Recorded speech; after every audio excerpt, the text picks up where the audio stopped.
Krrish and टिया बचपन से साथ खेले, साथ पढ़ाई की, साथ में बड़े हुए।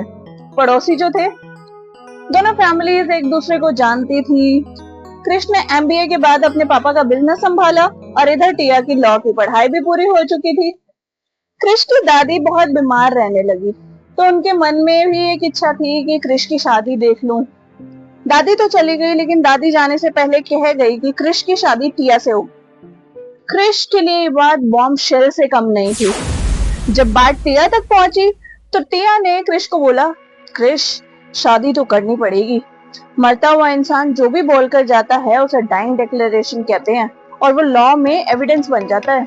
अगर ये नहीं माना तो कोई भी कोर्ट में केस कर सकता है।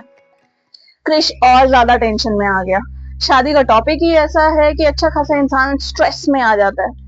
क्रिश भी नोटिस नहीं कर पाया कि टिया लीगल नॉलेज के नाम पर उसकी टांग खींच रही थी।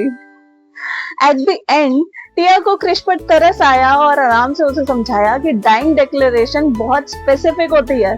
अगर इंफॉर्मेशन कॉज ऑफ डेथ या उससे रिलेटेड हो तो वो कोर्ट में एक्सेप्टेबल है as an evidence.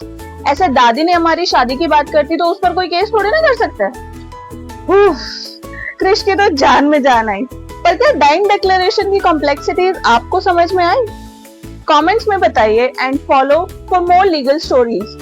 Oh, and by the way, eventually Krish और टिया की शादी हो गई।